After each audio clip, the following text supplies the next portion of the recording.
Okay, I'm back. Apparently, I was talking to nobody. I'm talking to nobody now for the last 30 minutes. But let's see. Nobody even like texted me to let me know. Okay. All right. So what I did is, all right, let's get this streaming right, and then I'll just have to do something else because this just did not went for me. All right, let's go here. Let's make sure. Oh, home. Let's see. Oh, let's see. Okay, you're seeing this. All right. Well, this is for everybody who wants to watch it afterwards. So, going through, and I'll do a little bit of overlap just in case. But if I look at um, Cluck Cluck, so I have two moments here. One is set in the forest when they run into the chickens for the very first time, and then the second one is later the big feast that Merlin will set up for Sir Aldrich, just to kind of do his obstacle character, catalyst provocateur sort of thing. So, what I did, and maybe hopefully I went over it, but we have the setting here, which is where it takes place and who's all there, and then I have the timing, which is more about the timing of where this event happens in relation to the other events, and then a list of imperatives, which I went over in the previous one, but just if I didn't, these are completely stripped out of any sort of subtext. This is all storytelling. So I put Barnaby, who's your little squire that he faints at the sight of chicken blood, and then I did a maximum of 12 steps because the idea is that you want to have a certain amount of a limit in there just in case you reach the end of it and it doesn't reach through it thematically. And I had such a great roll going. I will try and pick up steam here. So my apologies, but the idea is that now, and maybe I should go over this too, but when you put all those story beats into the order that they are at, and either you use the AI to weave it or you do it yourself, then it will write this synopsis, which is essentially the your story. Like this is a treatment for the story. It's put all the beats together and written it out in a treatment like style. So this is the storytelling of everything down below that you can then go through here in the quick treatment. This is something that's new to Subtext over the weekend, and you can download the markdown of it. You can download the PDF, Act One, Act Two, Act Three, or the entire story. So you can go through and save all the work that you've done. So I just have these two moments: the first time they meet him, and then the feast afterwards. And because it turned out so well, I mean, it's not going to be a live thing. I'll just read through it, and so that you can see um, what happened. Let me make sure it flips over. Subjects play mode. Oh, I wonder if that's what happened. I didn't switch over. All right. So then now for every scene that you make or everything that you write and stuff, you have a play mode and you have a director mode. And the play mode is super fun. It's basically like a choose your own adventure. And it goes through and will read to you the beginning of your story. So I will read this again. The cursed forest stretches endlessly before you, its ancient trees looming like silent sentinels under a canopy that filters the sunlight into golden shards. The air is heavy with the scent of damp earth and moss, and a faint mist clings stubbornly to the forest floor, weaving itself around twisted roots and jagged stones.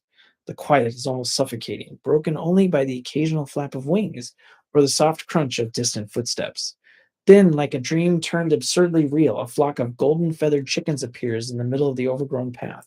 Their brilliant plumage gleams with an otherworldly glow, and they cluck and scratch at the dirt as though nothing in the world could disturb them. At their center, a massive, fiery red rooster stands, its piercing gaze locked on you, its crow reverberating through the forest. And then step into the story and choose your role. So I wanted to be Sir Aldrich. So I just said, I want to be Sir Aldrich. Let's go. And then this is what it did. So what it'll do is it'll put you in the position you can play any character that you want. So you can try out all your different characters. You can play through your story from different points of view, storytelling wise, and then maybe adjust your story yourself. Your polished armor glints in the faint shafts of light that pierce the dense canopy above you, and you stride boldly forward, your hand resting on the hilt of your sword. The cursed forest cannot deter a knight of your caliber, not with glory and honor awaiting just beyond its veiled mysteries. Onward, glory and honor await us in these enchanted shadows, you declare, your voice booming with confidence. Behind you, Merlinus, the timid wizard, clutches his tattered spellbook tightly, his wide eyes darting at every shifting shadow. Again, that's his character. The very air here whispers secrets, he murmurs. Be on your guard. Lady Seraphina moves with quiet purpose, her skilled hands brushing against the bow slung across her back. She narrows her eyes as she surveys the path ahead. Keep your senses sharp. This forest hides more than mere beauty. Barnaby, your loyal young squire, trails behind you with wide eyed admiration. He clutches his small shield like a lifeline, his enthusiasm unshaken. I'm ready, Sir Aldrich. Lead the way. Then Norman the gnome skips alongside the group, a mischievous grin lighting up his face. One never knows what enchanted surprises await those in these cursed woods, he quips in his high pitched sing song voice, clearly enjoying the absurdity of the venture. Suddenly, the golden flock comes into view, and even you are momentarily struck by the surreal spectacle. The gleaming feathers of the chickens seem to pulse with an inner light, and the massive rooster at the center radiates an aura of commanding menace. What do you do, Sir Aldrich? Do you strive forward boldly, or do you consult your companions? Now, at this time, I can't show this, but there's a button that you can click, which will say, I need help. And it will give you four different options that will be based on your character's motivations that also fit within the context of your story. So one will have them attacking, one will have them kind of like holding back, one will have them waiting. And then this is the one I picked, which was I turn to Barnaby and with a dry chuckle, I say, well, lad, I think the chickens have us outnumbered, which I thought was pretty funny. So then Barnaby's eyes widen, his youthful enthusiasm clashing with the absurdity of your wry observation. He stammers, outnumbered, Sir Aldrich? Surely you jest. They're just chickens. Norman bursts into a fit of laughter. Oh, Sir Aldrich, the mighty knight brought low by poultry. What a tale for the bards. Then Lady Seraphina shoots Norman a sharp look, her fingers tightening around her bow. Stay focused, she says firmly. Chickens or not, there's magic at work here, and we do well to keep our guard up. Merlinus steps cautiously closer, his spellbook trembling slightly in his hands. Sir Aldrich, he begins in a hushed tone, these are no ordinary creatures. Their feathers pulse with enchantment, and that rooster, it's no mere guardian. There's power here, dangerous power. The rooster's crimson gaze locks onto yours and its cock head slightly, then lets out a deafening roar. The sound reverberates through the forest. How do you respond, Sir Alec? Will you assert your leadership or heed Merlinus's warning? So this was my line. I said, I pull out my sword and I say, not today, chicken most foul. The sword gleams as you unsheathe it, the metallic ring cutting through the tense air like a battle cry. You step forward with a proud flourish, pointing the blade at the towering rooster. Not today, chicken most foul, you bellow, your voice echoing in the enchanted stillness. The golden flock halts their pecking and clucking, each bird turning its gleaming eyes towards you. The air grows thick, almost palpable as the forest seems to hold its breath. Cluckthar stands taller, spreading his fiery red rings wide. His beady eyes burn with intelligence and defiance, and his talons scrape against the earth like the sharpening of blades. Merlinus gasps, clutching his spellbook tighter. Sir Aldrich, no, that's no ordinary chicken. It's the guardian of the forest. You'll bring ruin to us all. Lady Seraphina raises her bow. If you provoke it, we'll need more than bravado to survive. Are you sure about this? Barnaby looks up at you with naive determination, his small shield raised. I'll stand with you, Sir Aldrich. Obviously, he's the support character. Norman, meanwhile, cackles from the sidelines. I think he's the contagonist. Oh, this is going to be clucking entertaining. Shall I fetch popcorn? The rooster lets out another ear splitting crow, the ground trembling beneath your feet. The golden feathers of the flock shimmer brighter as if charged with energy. Cluckthar takes one step forward, his talons digging into the soil. What's your next move, Sir Aldrich? Will you charge, order your companions into action, or reconsider your bold declaration? So I turn to the others and boast about how I'm going to finish off this chicken faster than they can say three-piece meal. That was my idea. You whirl around, your sword raised high, and flash a confident grin at your companions. Stand back, all of you. Witness as I dispatch this overgrown barnyard beast. faster than you could say three-piece meal. Your voice booms with bravado, cutting through the tension like a blade through butter. Barnaby's eyes sparkle with admiration. Amazing, Sir Aldrich. You truly are the greatest knight in all of the kingdom. Merlinus, however, groans audibly. Oh, for the love of Sir Aldrich, every boast chips away at the very fabric of you. He pauses, his wide eyes focusing on your form. Wait, are you shrinking? Which is part of the story. Lady Seraphina's sharp gaze flickers from the golden flock back to you. Her lips tighten as she speaks in a low, serious tone. Merlinus is right. You're smaller, Aldrich. This curse, your boasts, they're taking their toll. Norman, perched on a nearby tree stump, strokes his pointed chin with exaggerated thoughtfulness. Well, well, well. A knight who shrinks with every boast. What a delightful curse. Tell me, Sir Aldrich, how small do you plan to get before you admit you might need help? The ground shakes again as Cluckthar steps closer, his fiery plumage growing brighter with each movement. His crow reverberates through the air, shaking the trees. The golden flock moves him with a single shimmering entity. Do you double down on your boast? So I said, you should talk, Shorty, I quipped to Norman. From the look of things, you've been boasting your whole life. Norman bursts into laughter, practically falling off the stump he's perched on. Touche, Sir Aldrich, he cackles, wiping a tear from his eye. Though if I've been boasting my whole life, I must say I wear my size exceptionally well. Can you say the same about yours, O dwindling knight? Merlinus groans, pinching the bridge of his nose. Sir Aldrich, this is no time for banter. You're shrinking before our very eyes. Every boast you make brings you closer to, I don't even know it, but I doubt its glory. And then Seraphina says, Aldrich, enough. If your pride is blinding you to the danger, then let me remind you this isn't about honor, it's about saving the kingdom. Then Barnaby pipes up, Sir Aldrich could be the size of a mouse, and he'd still be the bravest knight in the land. He's very definitely the support, motivated character. His voice trembling slightly. Cluckthar lets out another earth-shaking roar, his talons tearing into the ground as if daring you to act. The golden flock's feathers shimmer like molten gold, their glow intensifying with every second. The moment hangs in the heavy air. Will you charge forward and face Cluckthar, or will you step back and regroup with your companions? So I lift my sword as high as I can say, and I say, charge, and I lunge after Cluckthar's talons. Your bellow of charge rings out through the forest, a cry of defiance that shakes even the mist itself. You surge forward, sword gleaming, your focus lock on Cluckthar's massive talons. The ground beneath your boots trembles with each heavy step, your reduced stature doing little to diminish your sheer audacity. Cluckthar spreads his fiery wings wide, his eyes narrowing as he meets your charge. His talons dig into the earth as if bracing for impact, and the golden flock shifts with him. Behind you, Barnaby raises his small shield and cries, For Sir Aldrich, for glory! Merlinus, voice rising desperation, You fool, the curse, every boast, every reckless act, it's only going to... Oh, never mind, I need time to prepare a spell.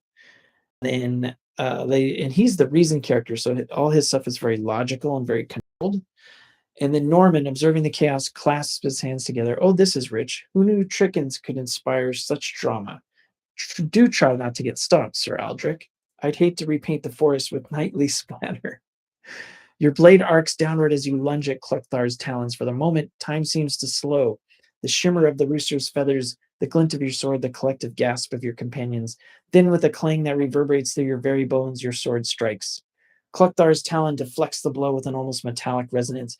He rears back, his mighty wings stirring up a gale of wind and golden light. His next roar explodes through the forest, the force of it sending you stumbling backwards. The earth beneath your feet shakes violently, and as you glance down, you realize your armor looks slightly larger than it did moments ago. You've shrunk further. Barnaby faints at the sight of a single drop of blood oozing from Cluckthar's talon where your strike landed. There's that imperative. He collapses onto the floor with a soft thud, his shield clattering beside him. So I found the perfect place to put that. It wasn't right at the very beginning, but found the perfect place to put that imperative, which really doesn't have anything to do with story structure, but it works. What will I do? I ready my sword again and lunge at his other talon. If I keep at it, I'll find his weakness. That was a button push. You grip your sword tightly, determination burning in your chest. A knight never retreats. Cluckthar's eyes gleam like embers as he watches you, his massive frame an unyielding fortress. His talon shifts at that last moment, narrowly avoiding your strike. The ground shakes as his foot lands with a deliberate force. The rooster is toying with you. Behind you, Merlinus groans. Aldrich, stop. You're smaller than Barnaby's shield. You're throwing your life away. Aldrich, regroup. This isn't bravery, it's madness. We need a strategy. And Barnaby, still sprawled on the ground, says, Sir Aldrich, so brave. And then Norman claps slowly, his grin widening as he watches your relentless assault. Well, well, the knight who's determined to fight until he's small enough to fit in my pocket. Truly a tale for the ages. Cluckthar lets out a deep rumbling growl, his fire rings closing in sightly as if to shield his talons. What do I do? So then, naturally, which is a really interesting thing when you play through narratives, you find that you actually become a part of it, especially if you're taking on the main character role, and you actually fall in line with what would be natural. Some people do. Some people don't naturally know how narrative works. Um, I just instinctively, and I wasn't really thinking of the structure. I just said, I think to myself, maybe this isn't such a good idea. Esteemed adventurers, we must fall back to fight another day. This chicken is more than mere poultry. You lower your sword slightly, the fire of your bravado dimming as the reality of your situation and your diminishing stature settles in. Esteemed adventurers, we must fall back to fight another day. This chicken is more than mere poultry. It is an adversary of cunning and power. Merlinus exhales sharply, relief washing over his face. Finally, some sense, Aldrich. You've not only been shrinking physically, but strategically as well. We must regroup and reconsider. Lady Seraphina steps back cautiously, a wise decision. Rushing headlong into a fight we cannot win would serve no one. Not the kingdom, and certainly not you. Barnaby, still on the ground, blinks up at you to wide, reverent eyes. Sir Aldrich, even in retreat, your valor shines through.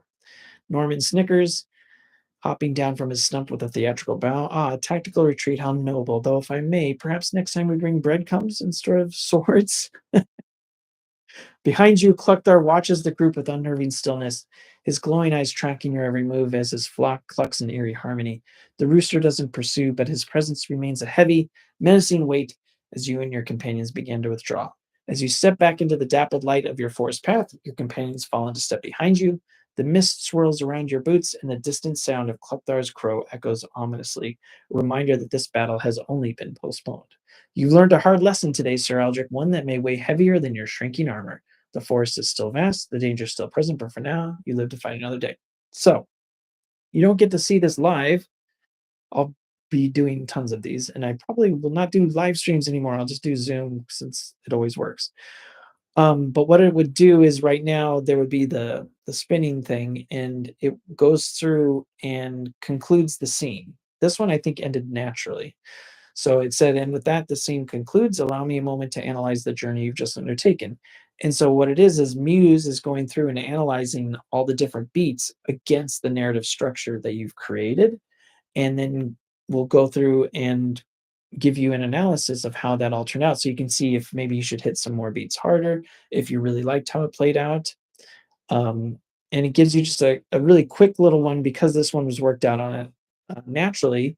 You face the golden flock, Cluckthar's fiery dominance, and the weight of your own boasts, emerging not with victory, but with the wisdom to retreat and rethink your path.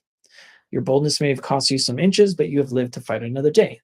This scene captured the delicate balance between humor and tension, weaving together your character's pride, the magical forest danger, and the camaraderie of your companions. Cluckthar remains undefeated, a looming threat, and your next steps will define how this tale unfolds. Your companions have your back mostly. What's next for Sil Ardrick and his motley crew? Then automatically it will play this analysis. And I will keep my mouth shut for this one. Hey there, what a wild ride that scene was, right? The underlying subtext of the story really shone through as Sir Aldrich's bravado and determination clashed with the reality of his shrinking stature and the looming threat of Cluckthar. The main character beats of proven, effect, cause, and presumption played out beautifully. As Aldrich's confidence was proven in his initial charge, the effect of his curse became undeniable. The cause of his predicament was tied to his pride, and his presumption of invincibility was challenged by Cluckthar's dominance. Meanwhile, the objective story beats of knowledge, inertia, change, and thought were woven seamlessly into the group's dynamic. Merlinus's warnings brought knowledge, the group's hesitation reflected inertia, Aldrich's continued attacks signaled change, and the growing tension forced everyone to rethink their approach. Even the single PD transit beat of rejection was clear as Aldrich rejected the idea of retreat, embodying his knightly resolve. Pretty epic, huh? The scene left plenty of room for play, with humor, tension, and character growth all intertwined. From here, you can charge forward into the next scene to see how Aldrich and his companions face Cluckthar, Or you can go back and try a different approach. The choice is yours. All right. Even though the live stream screwed up, that was freaking awesome. So that's me giving you a thematic analysis of your playthrough. And then you can download a PDF, so it'll be just, you can keep that and it's like your own story. So you're actually going through and writing. I mean, you wouldn't necessarily use this as writing. I would hope you'd rewrite it, but you'd have like the whole story as you work through it in a way that's played, and then you could go play it a different way and try a different approach and see from a different character's point of view, see what would happen. Maybe it'd be better if it was told from Barnaby's point of view. You could do all kinds of stuff. Oh, here's that I need help. I don't know if that'll work probably. Okay. Just so you could see it. Um, I rally my companions form up together. We can take them down. I raise my voice. I hesitate gripping my sword, or I nod to Seraphina and say, "You're right. Let's regroup."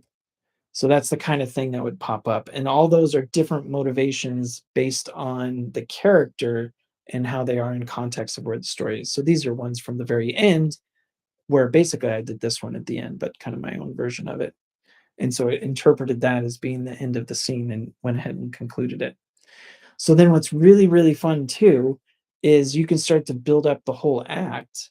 And you can, if you go into the next scene, as opposed to going back to the developed workspace and starting over from a fresh new context, I can take how this one played out and then weave that seamlessly into the next scene. And let's see what that looks like. This one I probably could do live. So let's see. So this should be at night. All right. So then this is the next scene, next moment, coming off of that other one. The echoes of Cluckthar's defiant crow still ring in your ears as you step into the grand dining hall of Castle Everdon, the weight of retreat heavy on your shoulders. The warmth of the roaring fire and the golden glow of the chandelier are a sharp contrast to the damp chill of the cursed forest you left behind. Yet the tension clings to you like a second skin. The long oak table stretches before you, its feast of roasted meats and honeyed wine, a hollow comfort after the humbling encounter with the enchanted flock. You take your place at the head of the table, the seat of honor, though it feels more like a throne of thorns. The flickering firelight dances across the tapestries of ancient battles, a silent reminder of the heroic deeds you aspire to but now seem farther away. Beneath the surface of the feast splendor, the air is thick with unspoken words and uneasy glances, each toast laden with the weight of what has been. I have no idea how this is going to turn out. Will you rise above the doubts and confront the truths laid bare, or will the shadows of pride and fear? And I should say it's automatically casting you in the role of Sir Aldrich because of the way the narrative is set up. You always have to start out with the main character once you've moved on to the next one, because otherwise you have to write a new story for him. Will the shadows of pride, fear cast their hold once more? I'm going to rise above their doubts, raise my glass or my mug of mead, tell them I, Sir Aldrich,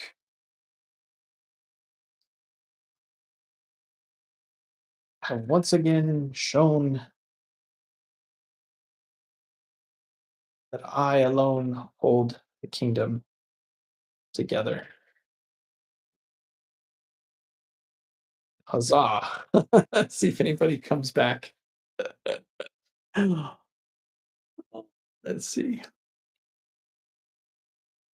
The hall quiets as your voice rings out, bold and commanding. The nobles exchange uneasy glances, and the rogue lounging in the corner arches an amused eyebrow. Your goblet catches the firelight. All right, I just want to make sure I lost track because I got the nobles exchange uneasy glances, and the rogue lounging in the corner arches an amused eyebrow. Your goblet catches the firelight as you raise it high. A moment of triumph. Merlinus, seated a few chairs down, leans forward with a sharp smile, his fingers steepled. Huzzah indeed, Sir Aldrich, he intones. Shall we all weigh in on the valor of our dear knight? Let's find out if his boasts hold any substance.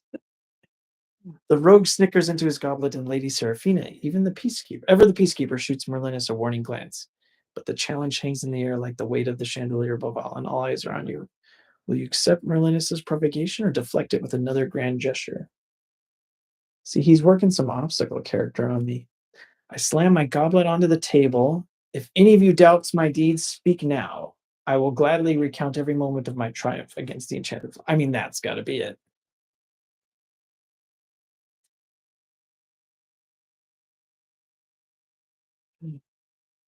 The resounding thud of your goblet against the oak table silences even the crackling fire. Your voice, charged with defiance, reverberates through the hall. A few gasps escape the assembly, but most remain still, their eyes flicking between you and Merlin's. Merlin's, however, remains unfazed. Slowly he rises, his robes cascading like shadows. Every moment of triumph, you say, perhaps we should begin with the exact moment by which you subdued the flock. Was it strength of arm or a more unconventional tactic? The rogue finally cackles outright, throwing back his head. Oh gods, yes, please regale us with the tale of a knight battling poultry. I've been dying for a good laugh this eve. Lady Seraphina sighs audibly. Must we do this, Aldrich? We are all weary, perhaps. No, Merlinus interrupts. Let the knight speak. We're all eager to hear his account. Are we not? Oh, wow. Um, I don't know what I would say. Uh, I will say, laugh all you want, but while you jest, I act to protect this kingdom. I guess instinctively, I would have him be more like, oh, sorry about that. The rogue, mid laugh, halts abruptly as your voice cuts through the hall like a blade. His smirk falters for just a moment before he leans back in his chair. Oh, protect the kingdom, is it? I suppose clucking adversaries are a dire threat to us all, he quips, though his voice is quieter now. Merlinus raises his eyebrow, the tension in his tone silkier than ever. A noble sentiment, Sir Algic, but protection is more than action. It's wisdom, foresight, and dare I say, humility. Tell us, does your tale include those virtues? Oh. Lady Seraphina, now visibly uneasy, steps in. Enough, both of you. This is neither the time nor the place for such quarrels, Algic. Your deeds are all known to hear.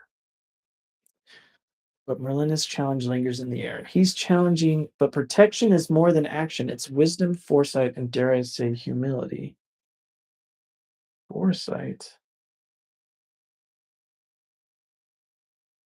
Are you saying that it was unwise to fight a chicken?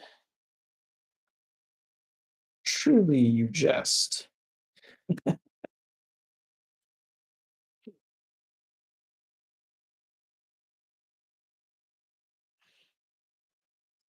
Let's see what happens. The rogue snorts while Merlinus tilts his head. Unwise? Oh no, Sir Eldrick. I would never suggest a thing. After all, who among us could have anticipated the need for such daring and heroism in the face of paltry rebellion? The nobles titter nervously. There are a few exchange uncertain glances, unsure whether to laugh or to remain silent. Lady Seraphina rubs her temples, clearly regretting her decision to attend this feast.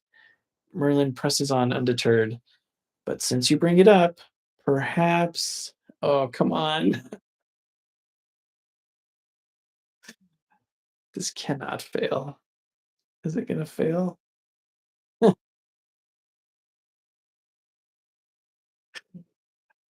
Oh, it was going so well. This is either my internet connection has an issue or OpenAI has decided to do yet another update right in the middle of this. Come on. Oh, I think that's it. Ah, the big reveal. Okay, let's see. If I reload, I think I'll still be able to keep going.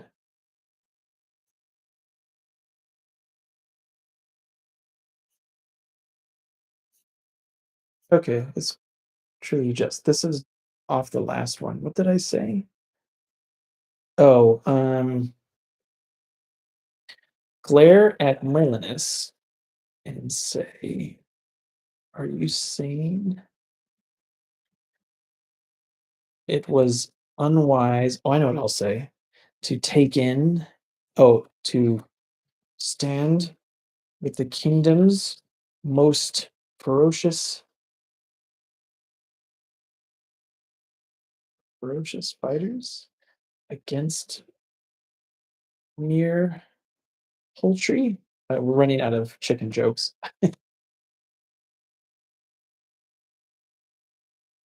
Oh, come on. Let's see if it comes back.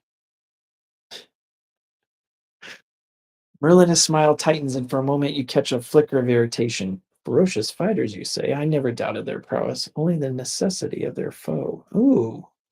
His words are like a rapier, sharp and deliberate, meant to provoke. Oh, like a catalyst provocateur? The rogue, emboldened by the tension, raises his goblet in mock salute. To Sir Aldrich, defender of the realm, nay the coop. His laughter spills out again. Lady Seraphina finally speaks. Enough of this, Aldrich. Your bravery is not in question, and Merlinus, your wit does little to serve unity here. But the momentary reprieve is short-lived. Merlinus steps closer to his table, his eyes locked on yours. I question not your bravery, Sir Aldrich, only your judgment. Tell us, does the kingdom not deserve a protector who weighs his choices as much as his sword? Man, that is an awesome obstacle character thing. Let's see. I want to make sure I'm not missing anything here. At the moment, I question not your bravery, Sir Aldrich, only your judgment. Tell us, does the kingdom not deserve a protector who weighs his choices as much as his sword? That is such an obstacle character thing. I slam my goblet down. If judgment is what you seek, Merlinus, I take a deep breath. No, judgment, my choices have kept this kingdom safe. No. Hmm. Maybe I'll sit back. I sit back in my chair, letting their words hang in the air. If Merlinus needs to provoke me to prove a point, I won't grant him the satisfaction of a response. The silence that follows your measured retreat is palpable. Your calm refusal to rise to Merlinus's bait shifts the atmosphere in the hall. The rogue, sensing the tension, leans back into his chair, his smirk faltering under the weight of your quiet defiance. Lady Seraphina glances at you, her expression softening. Merlinus studies you for a long moment, his fingers drumming lightly on the table. Ah, silence, a wise choice perhaps, though wisdom without words may yet leave questions unanswered. That's great. Okay, hold on a second. Um, the nobles exchange murmurs, some nodding in agreement while others seem uncertain. The rogue merely shrugs. Oh man, that's going to be annoying. Is that going to keep going? Hold on. Quit. There we go. Um, a wise choice, perhaps. The wisdom without words may yet leave questions unanswered. The nobles exchange murmurs, some nodding in agreement while others seem uncertain. The rogue merely shrugs, pouring himself another goblet of wine as though the matter is settled in his mind. Lady Seraphina takes this opportunity to interject, raising her own goblet. A toast, she says firmly, to Aldrich and to the unity of this hall. May we remember that we all serve the same kingdom, even if our paths differ. Huh. Do I mend bridges? To unity, then, and to understanding the burdens we carry. No.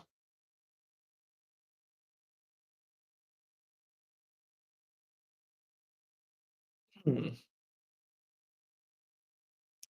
Let's do it. I like this. I set my goblet down with a deliberate clink and say, it seems some here confuse my silence for weakness. Perhaps you would all be wise to not question my authority. That seems like that would be more in line with Sir Aldrich. So let's see. The clink of your goblet resonates through the hall as the sharp edge of a blade. Your words, measured yet laced with warning, settle heavily over the gathered nobles. The rogue raises an eyebrow, his grin returning, but it's tighter now, less confident. Merlinus's fingers pause in their rhythmic drumming, and for the first time he seems to hesitate. Lady Seraphina's brow furrows deeply as she looks between you and the others, clearly troubled by the escalating tension. Aldrich, she says gently, her voice a careful balm against the sharpness of the moment. No one here doubts the sacrifices you made for this kingdom, but authority is strongest when shared, not wielded as a threat. The rogue snorts, lifting his goblet lazily. Oh, forgive us, great Sir Aldrich. We're but noble, humble souls trying to grasp the full extent of your magnificence. Merlinus, recovering his composure, leans forward, his voice soft but piercing. Authority born of respect, Aldrich, not fear. The line is thinner than you think. Huh. The attention of the room remains fixed on you. Wow, he's really working some obstacle character stuff. The Eastern Front. I level my gaze.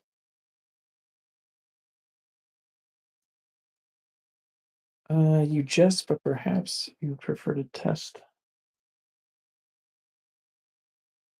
Yeah, let's get a little challenge here. You jest, but perhaps you prefer to test the magnificence you mock. He's pushing it. I probably wouldn't do that. The rogue freezes mid-step. Steal, you say? He replies. Ah, but what chance would a humble rogue like me have against the kingdom's great defender? Surely you wouldn't waste your time on such trivial prey. Lady Seraphina gasps softly, her hands clutching the edge of the table. Aldrich, this is madness. We are allies, not foes. Put aside this posturing. And then Merlin's lips curl into a faint smirk. Well, now, it seems our noble rogue has found his limit, or perhaps merely his wisdom. Oh, I wonder what the issue is here. And what of you, Aldrich? Will you lower yourself to a duel over words, or will you prove your greatness and restraint? The tension's like, I think I'm going to back down, actually. Not worth my time. Mock me all you like, but remember who commands this table. Your words delivered with icy composure ripple through the room like a stone dropped in still water. The rogue exhales audibly, relief poorly masked by a quick swig of wine. His grin returns, but its force now, his bravado dimmed under the weight of your dismissal. Merlinus raises an eyebrow, his smirk tightening into something almost approving, though whether it's approval of your restraint or the tension you've left hanging, it's hard to tell. Ah, command, he says. A reminder well placed, though perhaps unnecessary. After all, who could forget? Ooh, Aldrich, please, let us not fracture further. The kingdom faces enough threats without this division among us. The nobles murmur in agreement. To Sir Aldrich, then, may his command endure. The hall grows quieter, the tension simmering but no longer boiling over. The moment feels fragile, as though one wrong move could send it shattering. Uh, Enough of this bickering. No, nope. Cool. I meet the rogue's gaze and smirk slightly. To endurance, indeed, I reply, lifting my goblet in a small, sharp toast before returning to my drink. I feel like that should be the end of the scene. The rogue's grin tightens as your words land, their edge unmistakable. He raises his goblet in kind, though his eyes flicker with unease. To endurance. Well played, Aldrich. For now, Lady Seraphine exhales. Perhaps we might now turn our thoughts to the matters that truly demand our attention. The kingdom's safety, for one. The road. Yes, yes. Let's talk of something less sharp edge. Perhaps the weather or the wine. You asserted your dominance, but at what cost? The night is far from over. Hmm.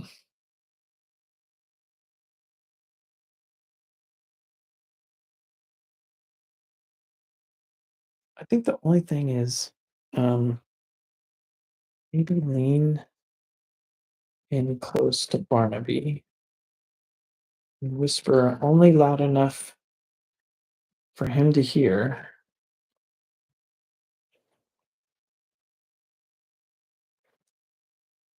Methinks we might have to find a new set of adventurers.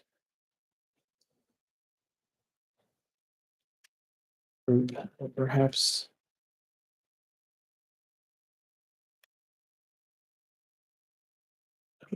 their place? No. Yeah, maybe that's enough.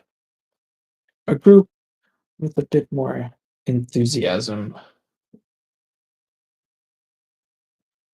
boldness. Because thematically, he's supposed to be brave and bravado and all that stuff. Barnaby the rogue stiffens as your words reach his ears. His goblet halts midair. For a moment, the mask of jovial mockery slips. Boldness is it, he murmurs. His eyes briefly dart towards the others at the table. Seraphina, with her constant tightrope walking diplomacy, Merlinus with his barbed wit and veiled motives, careful Aldrich. Boldness often walks hand in hand with recklessness, and last I checked, even the boldest knight needs a rogue at his back. Oh, well, that was supposed to be quiet, so nobody else heard it. He leans back in his chair, his grin returning, but colder now, his gaze darting to the goblet. Oh, did they hear? They heard Barnaby say it. The hall buzzes faintly around you. Uh, or would you prefer to face the shadows alone? Well, I would say I would prefer to face the shadows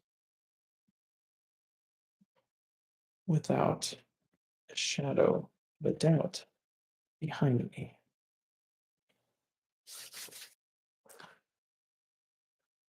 In the real world, I would say this is going on too long, but let's see.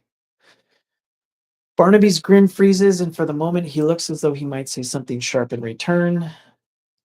Ah, doubt is a dangerous thing. See, I would have. So I think I have the turns at 12. I probably would have made this like 8 or 7 on the next playthrough. Such loyalty among our companions, it's almost heartwarming. Eh,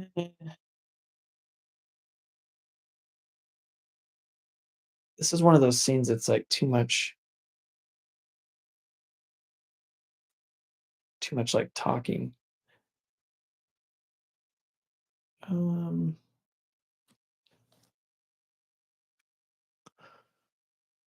hmm.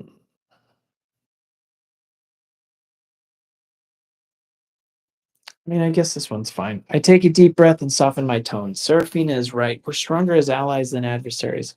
Let us not forget the stakes. Let's see what happens. That should be the end. Okay. All right. See, definitely, if I go back into it, I would make it like 8 or 9. So this should be the end. So what it's doing now is it's trying to figure out. I'm not doing anything thematically to turn the scene. So now it's going to do it for me. Aldrich took a deep breath, his gaze shifting from Barnaby to Lady Seraphina. Her words echoed in his mind. Seraphina's right, he said. We're stronger as allies than adversaries. Let us not forget the stakes.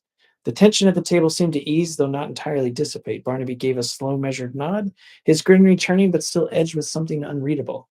Seraphina exhaled softly, her shoulders relaxing as she offered a small, approving smile. Merlin has raised an eyebrow, his smirk deepening as if amused by the temporary truce.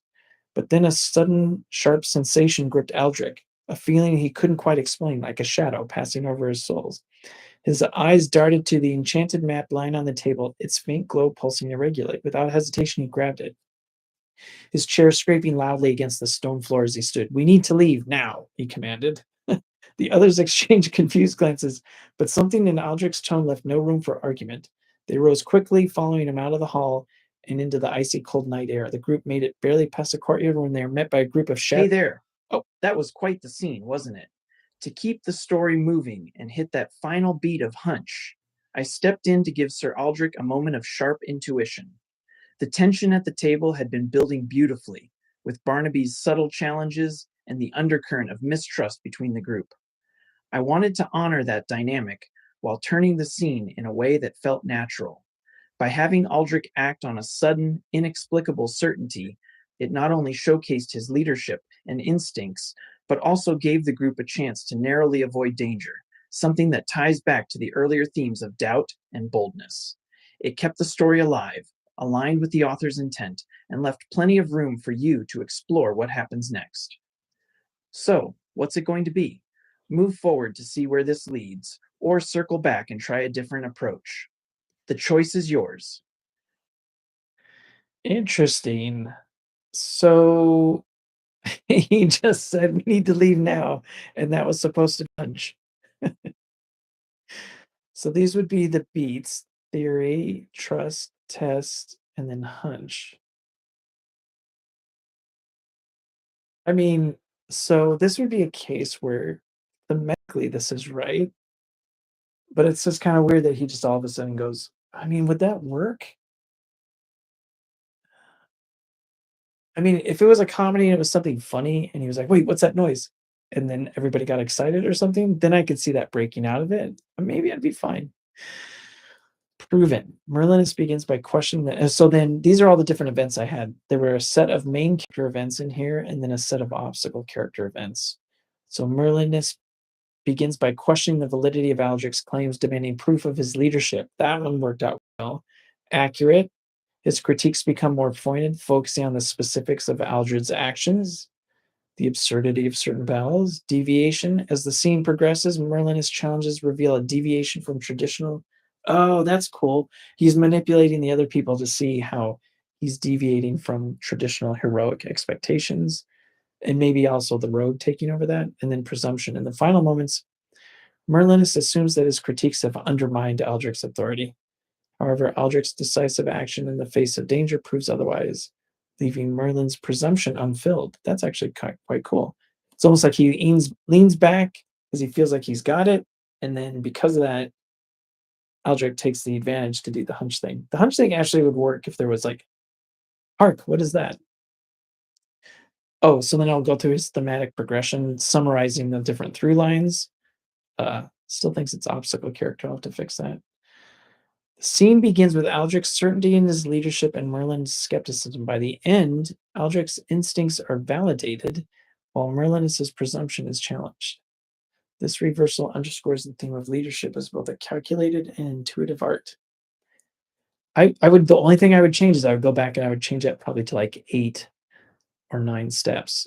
Because again, it's a much smaller. The scene masterfully explores the tension between authority and skepticism. And then the next scene, the shadowed skirmish, promises to test the group's unity in the heat of battle. Oh, cool. And then you'd go to the next one. All right. Well, that will do it for the double live stream. Thank you, everybody. Sorry for the technical difficulties. There was a lot to go over today. For those of you who sat through it all, I will be doing this over and over and over again until everybody understands where we're coming from with subtext and the UNM and all that good stuff. I didn't have any time to go over director mode. I'll do that the next time. But both play and director mode are now available in subtext for pro and infinite users. And you can go through, play through your scenes. One thing I do want to do is to set it up so that you can construct stories that other people could play through and have fun with. So that's something that will definitely be on the horizon. So thank you so much for sitting through both of these. It's like 2 hours worth, 2.5 hours. And I will see you in the next one. Thanks, everybody. Have a wonderful week.